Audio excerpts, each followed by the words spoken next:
வணக்கம், நான் உங்கள் வாசன். எல்லாருக்குமே ரொம்ப நன்றி. அண்டு இந்த வாய்ப்பை ஏற்படுத்தி கொடுத்த எங்கள் டைரக்டர் அண்ட் ப்ரொடியூசர் சாருக்கு ரொம்ப நன்றி. அக்கா, கும்மாப்பட்டி அண்ணா நல்லா இருக்காரா? ஐயோ இல்லை, சரி விடுங்க. ஆல்ரெடி நர்வஸாக தான் இருக்கேன். இதில் இங்கே ஒரு பல்ப் வாங்கினதில் இன்னும் ரொம்ப நர்வஸ் ஆகிட்டேன்.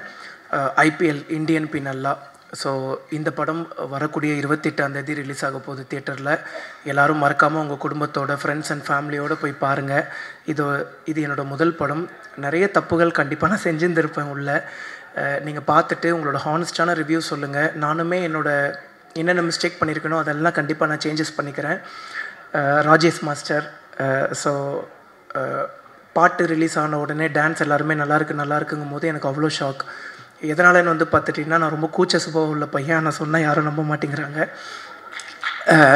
அவருக்கு தெரியும் என்னோடய கூச்சம் எவ்வளோன்னு சொல்லி சிங்கிள் ஷாட் ஆட வச்சாருங்க. அது படம் ரிலீஸ் ஆகும்போது தெரியும். நீங்கள் பார்த்துருந்துருப்பீங்கன்னு நினைக்கிறேன். நன்றி. ஸோ நான் அவ்வளோ சொன்னேன், அண்ணா ஏன்னா கஷ்டமான ஸ்டெப்பெல்லாம் தரீங்க. நான் எங்கள் ஊர் திருவிழாலெல்லாம் டான்ஸ் நம்மளாம் ஊர் திருவிழா பார்த்துருந்துருப்போம். ஊர் திருவிழாலாம் எல்லாம் ஆடிட்டு இருப்பாங்க. நான் ஆடணும்னு ஆசைப்படுவேன். மனசுக்குள்ளேயே ஒருத்தன் ஆடிட்டு இருப்பான் ஜாலியாக. ஆனால் நம்ம ஆடணும்னு நினைப்போம், ஆனால் ஆட முடியாது. ஏன்னா அவ்வளோ கூச்சம், ஆடவும் தெரியாது. ஸோ ஆனால் அண்ணனுக்கு தெரியும் எனக்கு ஆடணுங்கிற ஆசை இருக்குது. பட் அந்த ஒரு கூச்சம் அப்புறம் ஆட தெரியாது அப்படிங்கிற அந்த ஒரு விஷயம் மட்டும் தடுக்குதுன்னு சொல்லி, நல்லா பண்ணுறியப்பா அப்படின்னே சொல்லி ஆட வச்சிட்டாரு ராஜேஷ் மாஸ்டர். ரொம்ப தேங்க்ஸ். அதுக்கப்புறம் எங்களோட கேமராமேன் அண்ணா. ஸோ ஒரு வாட்டியும் ஒரு ஷாட் எடுத்த உடனே டக்குன்னு கிளம்பி போய், அண்ணன் ஒரு ப்ளேபேக் ப்ளீஸ் அப்படின்னு சொல்லி கேட்பேன். ஒரு வாட்டியும் பார்த்தீங்கன்னா அண்ணன் கோவப்பட்டதே கிடையாது. ஏன்னா அண்ணனோட குட்டி பசங்க 2 பேரும் பார்த்துட்டிங்கன்னா என்னை ரொம்ப பிடிக்கும். ஸோ ஷூட்டிங் ஸ்பாட்டுக்கே ஒரு 2 நாள் பக்கம்லாம் பார்த்தீங்கன்னா எங்கள் கூட இருந்தாங்க. அண்ணன் ஒரு நாளும் சலிக்காமல் ப்ளேபேக் போட்டுக்கிட்டே இருந்தாங்க. அண்ணா இன்னும் ஒரு ரீடேக் மட்டும் பண்ணுறேன். அவங்களே ஓகே பண்ணிட்டாங்கப்பா அண்ணன் ப்ளீஸ்ண்ணே அப்படின்னு சொல்லி அண்ணங்கிட்ட ரெக்வஸ்ட் பண்ணி ஆல்ரெடி டேக்கெல்லாம் அண்ணன் எனக்காக கொடுத்தாரு. தேங்க்யூ. அண்ட் குஷிதா. லாங்குவேஜஸ் பார்த்துட்டிங்கன்னா ஒரு பெரிய ஒரு பார்டர்லாம் கிடையாது. ஸோ எப்படி சொல்கிறது, எனக்கு தான் லாங்குவேஜ் பிரச்சனை. அவங்க ஈஸியாக பார்த்திங்கன்னா எல்லாமே பேசி எல்லாமே கன்வர்சேஷன்லாம் ஈஸியாக இருந்துச்சு. ஸோ அவ்வளோ கூட நடித்தாங்க, நிறைய சொல்லி கொடுத்தாங்க. அவங்க ஆல்ரெடி நிறைய சீரியஸ் அப்படி இப்படின்லாம் பண்ணியிருக்காங்க. சூப்பராக நடிப்பாங்க. சில வாட்டி பார்த்துட்டிங்கன்னா லாங்குவேஜ் தெரியாததுனால 1 டேக் 2 டேக் எக்ஸ்ட்ராவாக வாங்கும்போது எனக்கு ஒரே ஹாப்பியாக போயிடும். அப்போ நம்ம இன்னும் லேர்ன் பண்ணிக்கலாம். அந்த நர்வஸ்னஸ் நமக்கு கொஞ்சம் கொஞ்சமாக கம்மியாகிட்டு இருக்கும். அதுக்கப்புறம் பார்த்தீங்கன்னா நம்மளும் ஈஸியாக பண்ணிட முடிஞ்சுது. குஷிதா ரொம்ப தேங்க்ஸ். அண்ட் அந்த கிஸ்ஸிங் சீன்லாம் பார்த்திங்கன்னா நான் அவங்ககிட்ட கேட்டேன், நீங்கள் கம்ஃபர்டபுளாக இருக்கீங்களான்னு.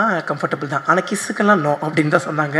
அது கிஸ் எல்லாம் சும்மா சீட் பண்ணி எடுத்துக்கிட்டது தான். அதுக்கப்புறம் எங்கள் டைரக்டர் சார் கருணாநிதி சார் ரொம்ப ரொம்ப ரொம்ப நன்றி என்னை செலக்ட் பண்ணதுக்கு. பாலு சாருக்கு அண்டு எங்களோட கோ டைரக்டர் சார்ஸ் எல்லாருக்குமே பண்ண ரொம்ப ரொம்ப ரொம்ப நன்றி. கோ டைரக்டர் சார்ஸ் தான் சஜஸ்ட் பண்ணாங்க என்ன. கருணாநிதி பேர் இப்போ தான் கடைசியாக பார்த்தீங்கன்னா ஃபர்ஸ்ட் லுக்கில் பேர் போடுறாரு. ஃபஸ்ட்டு பேர் பார்த்துட்டிங்கன்னா எங்கிட்ட இன்ட்ரோ ஆகும்போது கர்ணன், அப்புறம் கருணாகரன், அப்புறம் கடைசியாக பார்த்தீங்கன்னா கருணாநிதி. ஏன்னா கான்ட்ரவர்சிஸ் எதுவும் வந்துடக்கூடாதுன்னு சொல்லி அண்ணன் கர்ணன்னு சொல்லி ஃபஸ்ட்டு பேர் வச்சுருந்தாங்க. அதுக்கப்புறம் இதுதான் நம்மளோட பேர், நம்ம ஏன் மற்றவங்களுக்காக மாற்றிக்கணும், எது வந்தாலும் பார்த்துக்கலாம் அப்படின்னு சொல்லி அண்ணன் துணிச்சலாக பார்த்தீங்கன்னா கருணாநிதின்னு சொல்லி வச்சுருந்தார்.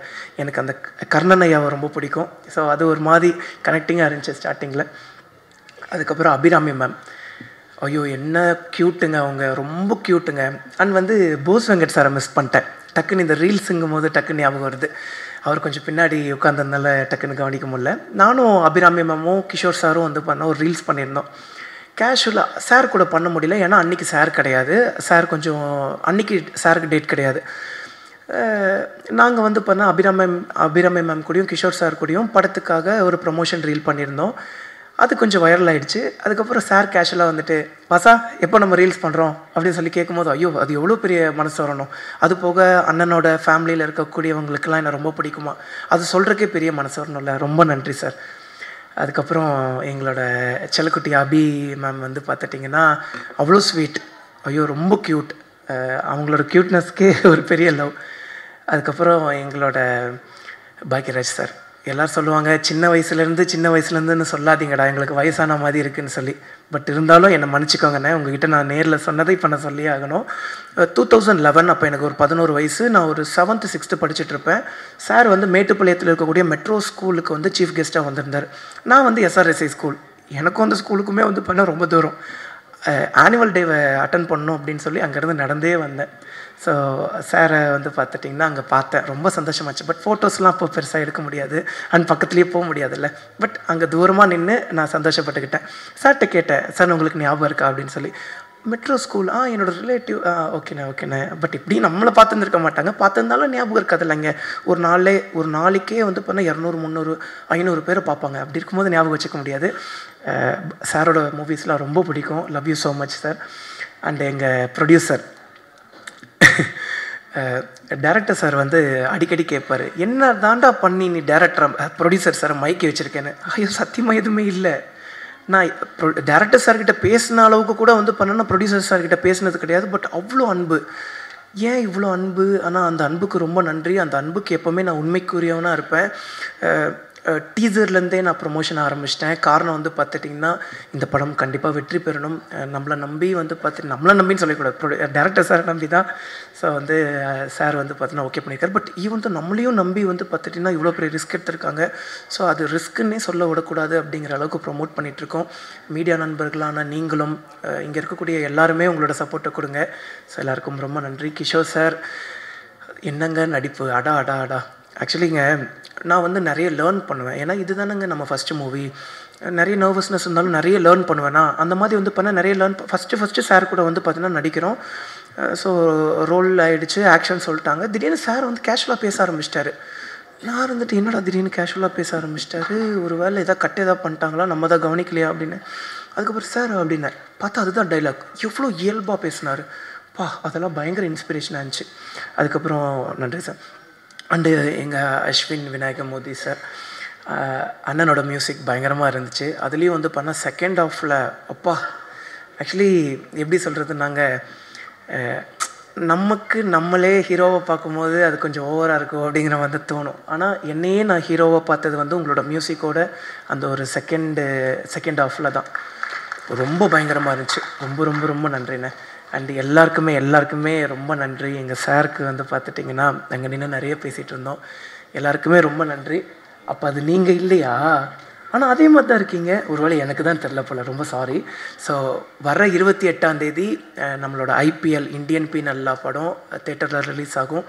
உங்கள் வீட்டு பிள்ளையோட முதல் படம். அதனால் எல்லாருமே ஃபஸ்ட் டே ஃபஸ்ட் ஷோ போய் உங்களோட ஹானஸ்டான ரிவ்யூ கொடுத்துருங்க. இது ஒரு உண்மை சம்பவத்தை வந்து பார்த்துட்டிங்கன்னா பேஸ் பண்ணி எடுத்த படம். பட் ஈவன் தோ கொஞ்சம் அந்த ஒரு கற்பனைகள்லாம் இருக்கும்.